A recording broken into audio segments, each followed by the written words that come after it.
Lorsque tu marches avec les ancêtres, c'est eux ton thermomètre. C'est eux qui te montrent à quel niveau tu es. Moi, quand je suis bas, ils me disent que là, tu es bas. Faut monter. Quand je monte, ils me disent, voilà, c'est bon. Si je monte encore, yo, là, oui.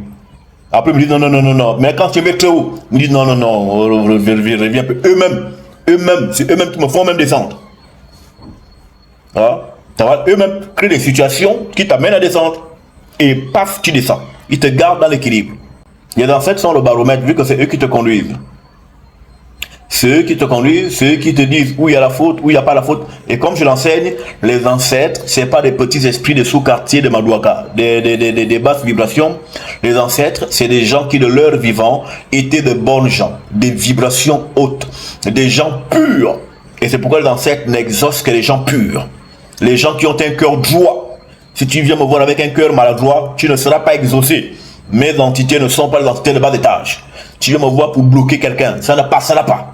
Tu me vois pour tuer quelqu'un, ça ne passe pas.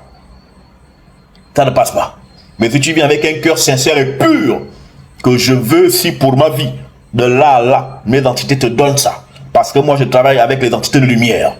Et donc, ces entités de lumière, qu'est-ce qu'elles font? Lorsque tu dois monter, que tu es bas, ils vont te faire des remontrances. Ils vont te dire, bon là, corrige ça, là, corrige ça. Tu aimes trop les femmes, arrête. Tu aimes ci, arrête ça. Prends ci, prends ça. Arrive là. Eux-mêmes te conduisent. Et une fois que tu es conduit, eux-mêmes te disent à quel niveau de la montée tu es. Si tu dois encore monter, ils vont te dire remonte. Si tu es là trop haut, ils te disent ok, on stabilise ici et on marche. Si tu montes trop haut, ils vont dire non, non, non, non. Eux-mêmes te font descendre. Donc c'est eux qui te gèrent jusqu'à ce que tu arrives au pays. Parce que vivre, c'est marcher vers le village. Et le village, c'est le pays des ancêtres. Et nous vivons pour mourir. Nous vivons pour marcher vers la mort de la matérialité, pour l'évaluation et l'évolution de notre dimension mystique. Car notre dimension spirituelle, en fait, est prête depuis l'avant, le commencement même. L'abondance est à gauche.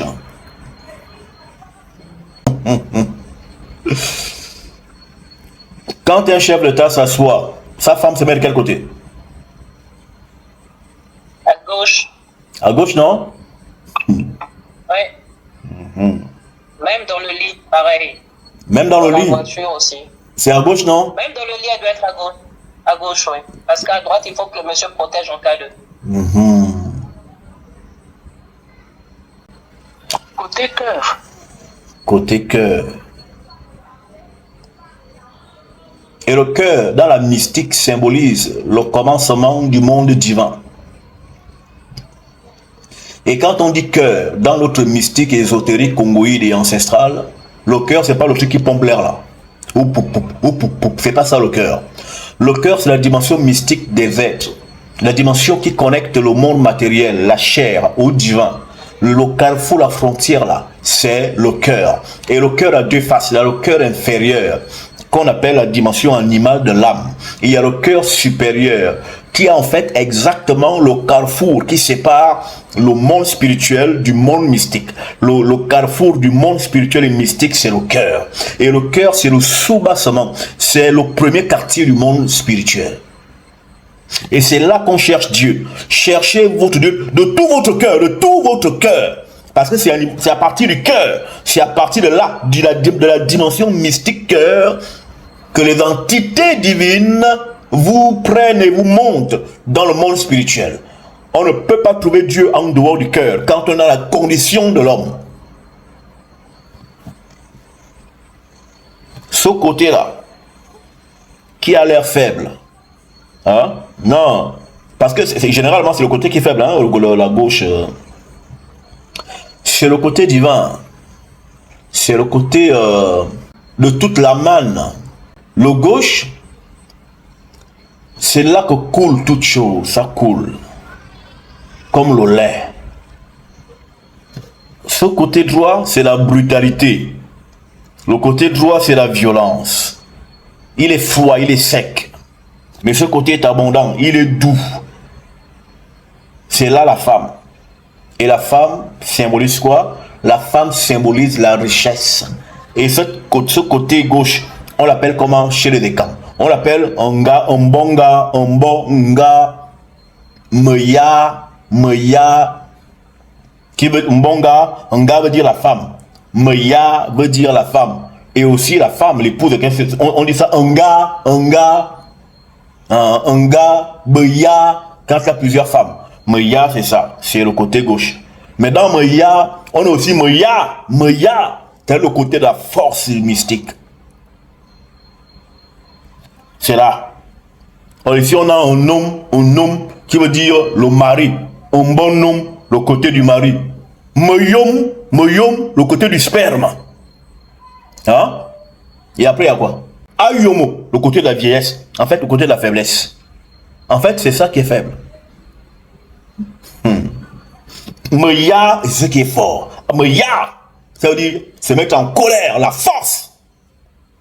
C'est ici. Et c'est pourquoi encore, j'ai dit à mon pays que la femme là, la dame qui allait l'enfant là, comme on a mis le bébé à droite, c'est un non-initié qui a fait ce tableau. Ce truc doit changer en cette heure de la connaissance ancestrale. On doit mettre le bébé à gauche, car c'est là qu'il y a le lait. L'individu a bien vu les tableaux. Depuis l'Antiquité égyptienne, l'enfant n'a jamais été à droite, il est toujours à gauche. Parce que la gauche, c'est le lieu de la force mystique et spirituelle. Et c'est pourquoi la femme, la première dame, s'assoit à gauche. Oh, et le Christ est assis à droite du Père. Hein? Il est assis à droite, non? Hein? Le Christ est assis où? Pas à droite. Maintenant, qui est assis à gauche? C'est ce que l'Écriture nous a dit. Oui, on est d'accord. Maintenant, qui est assis à gauche alors? Qui le Fils? C'est le Saint-Esprit, c'est ce que ça sous-entend. On dira peut-être Nanio. Ah, Abeko. Ah, peut-être Nanio. C'est Nanio qui est à gauche. C'est Nanio qui est à gauche. Si Nanio est à gauche de Dieu le Père, ça veut dire quoi? Que la puissance de Tario vient de Naneo.